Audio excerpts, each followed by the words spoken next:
मित्रों नमस्कार, मैं हूं पंडित कैलाश चंद्र जोशी और आप देख रहे हैं मेरा यूट्यूब चैनल संस्कृत से। मित्रों, आपका स्वागत है मेरे चैनल पर। मित्रों, आज बात करूंगा मीन राशि के जातकों के लिए जो बुध महाराज मीन राशि में ही नीच के हुए हैं 20 दिनों के लिए, 7 मार्च से 26 मार्च तक 20 दिन तक आपकी राशि मीन राशि में वह गोचर करेंगे और इसी मीन राशि में उनका नीचत्व तो होता है।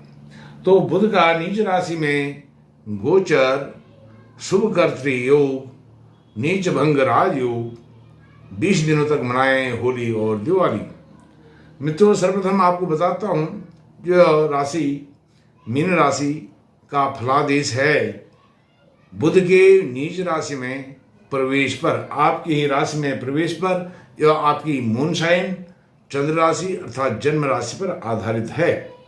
मित्रों, यदि आप अपनी जन्म पत्रिका का विश्लेषण प्रेडिक्शन कराना चाहते हैं, वीडियो पर चल रहे नंबर पर आप संपर्क कर सकते हैं।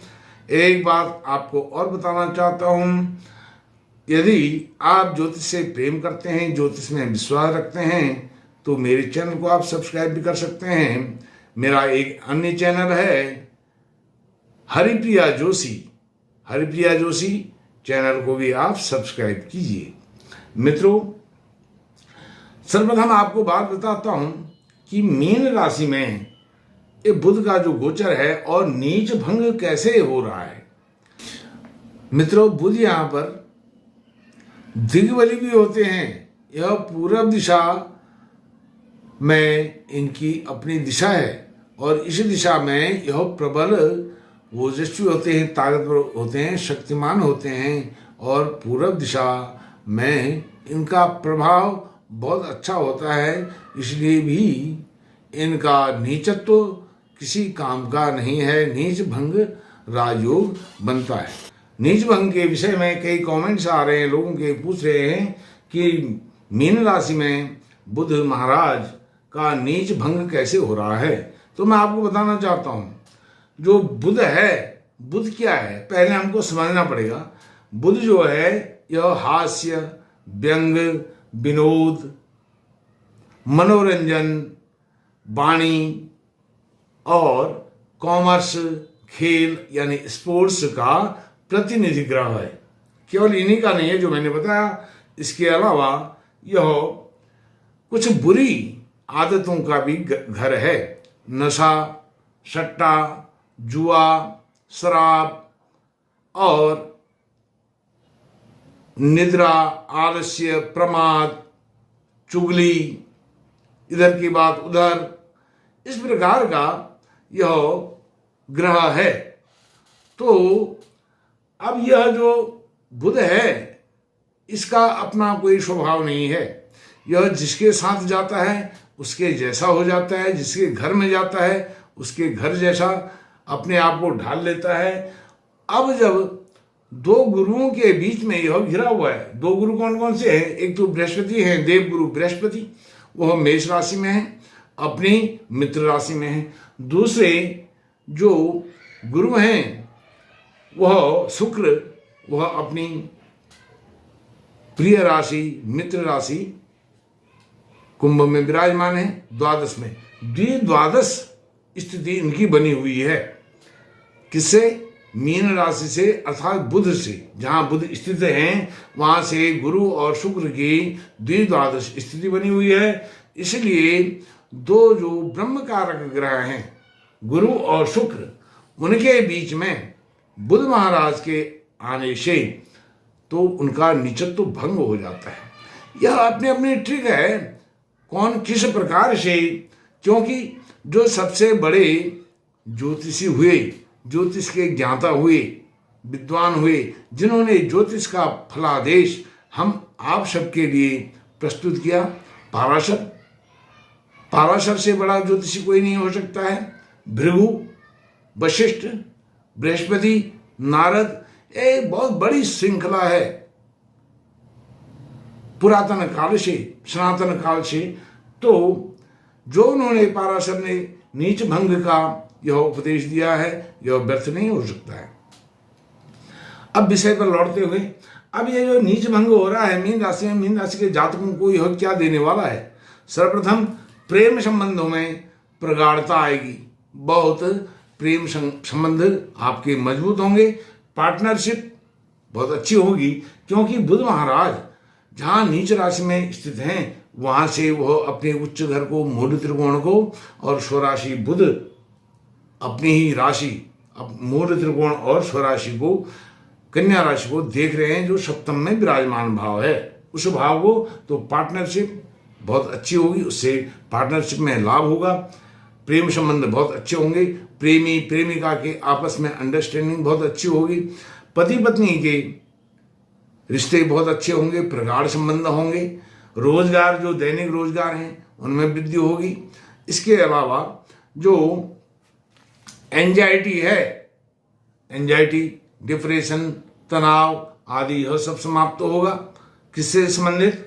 इस सप्तम भाव से संबंधित पति पत्नी के रिश्ते, पार्टनरशिप के जो ऑब्स्टिकल चल रहे हैं उनको लेकर के वह तनाव सारे समाप्त। और वाणी पर नियंत्रण भी रहेगा, क्योंकि दो ब्रह्मकारक जो गुरु हैं उन गुरुओं के बीच में बुध महाराज विराजमान हैं। और जो बुध हैं वह विलासिता के भी कारक हैं। बुध जो हैं विलासिता के कारक भी बन जाते हैं जब वह ऐसे ग्रहों के या ऐसे भावों के संसर्ग में आ जाते हैं। और वैसे ही विलासिता के कारक शुक्र भी हैं। जैसे मैंने आपको बताया, वह ब्रह्म कारक ज्ञानी ग्रह हैं, ज्ञान के कारक हैं शुक्र, लेकिन वह द्वादश भाव में होने के कारण वह ऐशो आराम तो देते ही देते हैं, विलासिता का जीवन भी देते हैं। विलासिता अर्थात जो विपरीत लिंगी हैं, जो विपरीत जेंडर वाले लोग हैं, अर्थात मेल फीमेल से, फीमेल मेल से, इस तरह से उनका अट्रैक्शन, इसमें आकर्षण बढ़ता है, उसको बढ़ाता है। उसका वह घर है, ऐशो आराम का घर है। और दुनिया में जितने भी ऐशो आराम विलासिता के साधन हैं उनको एंजॉय करने का यह समय देता है बुध महाराज और शुक्र की जोड़ी यहाँ पर मीन राशि के जातकों को। अब बात करता हूँ आपके षष्ठम भाव की। षष्ठम भाव अर्थात शुक्र महाराज षष्ठम भाव को देख रहे हैं, तो यहाँ पर षष्ठम भाव आपका ऋण रोग शत्रु का भाव है। षष्ठम भाव पर शत्रु राशि पर शुक्र की स्थिति है, तो आप किसी से भी प्रेम संबंध बनाएं, बातें करें, रिश्ते बनाएं, उनमें सावधानी बरतें, नहीं तो अपने ही जाल में आप फंस सकते हैं, शत्रुता आप मोल ले सकते हैं। बात करते हैं अष्टम भाव की। अष्टम भाव को गुरु महाराज देख रहे हैं पूर्ण दृष्टि से। वह किसका घर है? शुक्र महाराज का घर है। और शुक्र अष्टम भाव के स्वामी होकर के द्वादश व्यय भाव में विराजमान है। इसका मतलब अष्टम भाव दुस्थान है। जो भी रोग हैं, कष्ट हैं, दुख है, दरिद्रता है, ससुराल पक्ष, नाना पक्ष से जो भी समस्याएं हैं, वो ऑब्स्टेकल आपके सब समाप्त होने वाले हैं। शुक्र इनको समाप्त करेंगे इन 20 दिनों में बुध के माध्यम से, क्योंकि बुध नीच स्थिति में यहाँ पर विराजमान है। और उसी प्रकार से गुरु महाराज का वहाँ पर दृष्टि है, और वह घर है शुक्र का जो द्वादश में विराजमान है। और बुध द्विद्वादश की स्थिति में फंसे हुए हैं, और वह अपने शुभ परिणाम देने के लिए विवश हैं, बाध्य हैं। वह कुछ भी नहीं कर सकते हैं। गुरु जैसा कहेंगे वह वैसा फल आपको देने वाले हैं। अब गुरु द्वितीय भाव में विराजमान है। द्वितीय भाव आपका वाणी का, स्वयं वाणी का भाव है, और बुध भी वाणी के कारक ग्रह हैं, ब्रह्म कारक ग्रह हैं। हालांकि उनके निगेटिव पॉजिटिव दो पक्ष हैं। दोनों पक्षों को देखते हुए भी गुरु के साथ उनका संसर्ग होने से वाणी बहुत प्रखर होगी, कम्युनिकेशन स्किल बहुत उन्नत होगा। घर परिवार में धन से संबंधित कोई डिस्प्यूट चल रहा है, वह डिस्प्यूट रिजॉल्व होगा।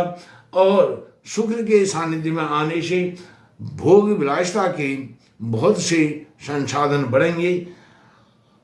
शेयर मार्केट में बहुत अच्छी छलांग आप लगा पाएंगे यदि आप शेयर मार्केट का काम करते हैं।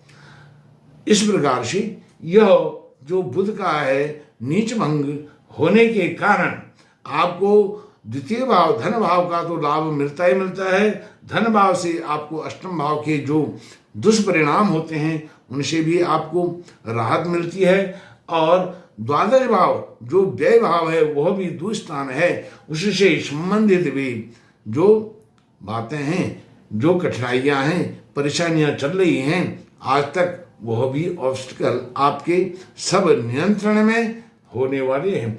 क्योंकि यह जो 3 ब्रह्मकारक ग्रह हैं 1 2 3 क्रमशः द्वादश प्रथम और द्वितीय भाव में विराजमान है, अर्थात मीन राशि के द्विद्वादश में, जैसे मैंने आपको पहले बताया कुंभ राशि, मीन राशि और मेष राशि, लगातार 3 राशियों में यह 3 ब्रह्मकारक ग्रह विराजमान हैं।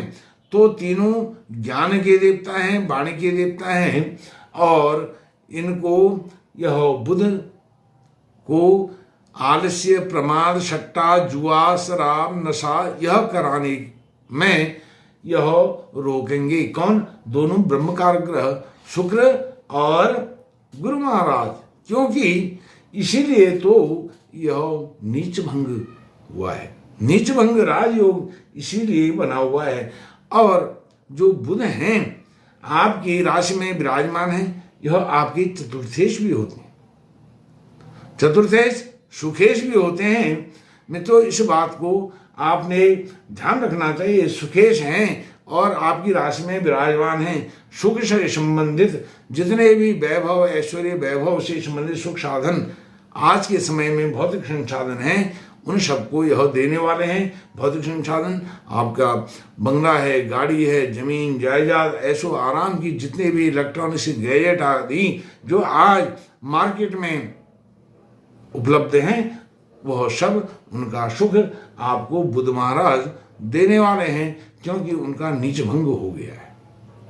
और वह आपके सप्तमेश भी हैं, दोनों केंद्रों के स्वामी होकर के, चतुर्थेश और सप्तमेश होकर के वह लग्न में आपकी राशि में विराजमान है। मित्रों, इस प्रकार से यह नीच भंग होता है।